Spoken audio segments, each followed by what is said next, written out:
Genesis. Show my hardcore is. What's up, freaks, beasts, and athletes? It's DC here with dclayborn.com, home of Genesis Strength and Conditioning. We are in the superhuman side of the gym. I'm going to show you guys kind of one of the hip mobility protocols that we take our athletes through. The guys that have super tight hips that just need the extra work. This is something that you can do at your gym. You may even have the opportunity to be able to do it at home if you have a base to do most of it and tie a band around. I'm going to have one of my coaches, Jacob, take another coach, Jared, through it. So stay tuned. If you haven't yet, click that link up or click the button up above to subscribe and check out the links below.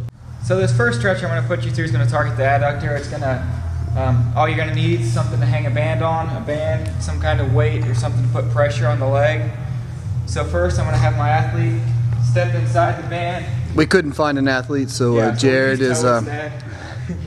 So he's just going to drop down to the ground, keeping that band high up around the groin area. Then he's going to go into a butterfly pose and lay back, keeping that band tight. I'm going to put my weight to put pressure down on here.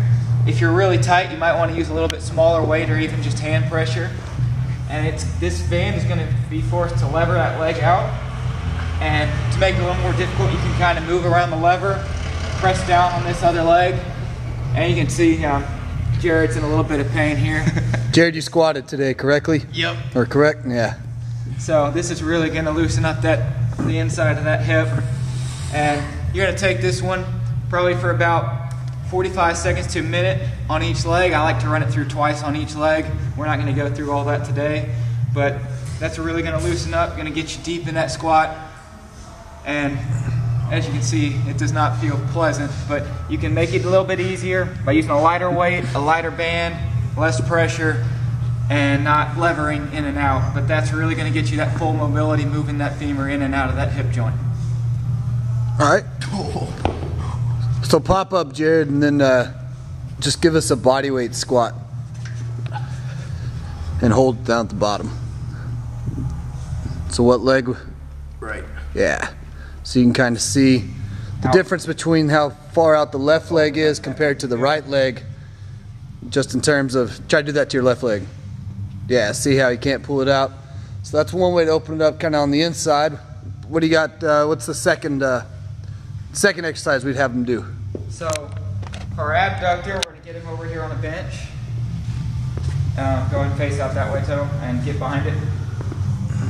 So he's going to prop one leg up on this bench, kind of in a pigeon pose. So go ahead. Drop down to the ground. He's already fairly flexible, so this is easy. You can pump back a little bit. That'll stretch it out even more. Try and sink down. That's really going to open up the outside of that hip there. For some of our less mobile athletes, you can just send them on the ground, just right out here, and that'll target the same area without, if they can't handle quite this level yet.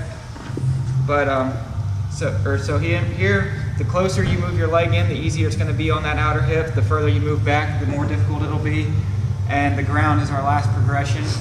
But that'll really open up that outer hip to get deep in your squat. One of the final things do is to reach over and grab the front of the bench, like in front of you. Now pull yourself over. Do you feel the stretch more?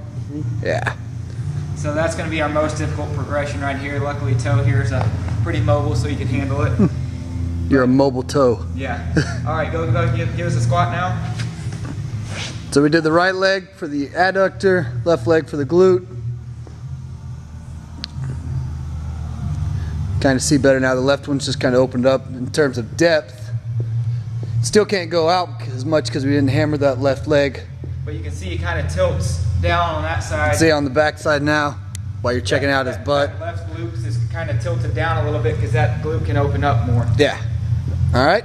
And then kind of the third final one that we do in this protocol. So this one is going to be for your quad and hip flexor. So go ahead and step in there. You want to get it right up under that glute. Walk back, drop down to your right knee toe. Hold on, stand up real quick so we can show where the band is. So you can see it's kind of in his butt cheek crease. Yep. All right, go and sink. Gluteal fold. Now prop your right leg up on that bench. Try and point your toe up and walk. Try and scoot back a little bit more if you can. You don't necessarily want to lean forward as much, but this is going to lever that femur out again. Going to really hammer that hip flexor. If you squeeze your glute right now, just squeeze. Don't necessarily rock forward, just squeeze. Stand up tall, get up tall. Now squeeze your butt cheeks. Yeah, and that'll really hammer that hip flexor. And once again, you can lever in and out to get that full range through that hip motion. This is also going to target your hip flexor, your quad, all the way down. For our less mobile athletes, you can drop the bench off and just stretch that back leg back as far as you can. That's still going to get that hip flexion and everything sit straight up. And on any of these, if you reach it straight up, that's going to target a little bit more, rock out to your left. That's really going to hammer that hip flexor to the max ability, getting that stretch going. And our last progression would be to take the band off and just have him start from the ground and do this, and then up onto the bench to hammer that quad. Stay right there, Jared. Jacob, show him from the back, like if you manually work that back leg for the stretch. So from here, you can manually just up, out a little bit, in. And then what's really fun is if you have two people working, you have the two doing that, and then someone like me comes through and oscillates the band in and out to really force that hip capsule to open up. As you can see, the face changed quite a bit. The more up and down you make the band, the more it's going to really work that femur and try to just open that hip capsule. The biggest key with that is to make sure that that glute always stays squeezed so the force stays in the into the hip capsule.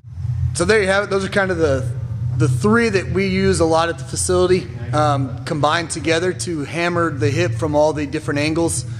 We do this a lot with our athletes after their workout to really keep the hip mobility going.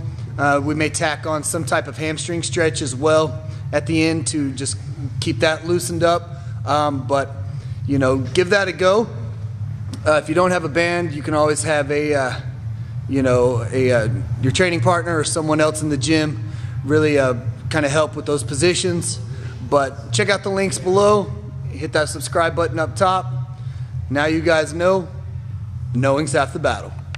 Genesis.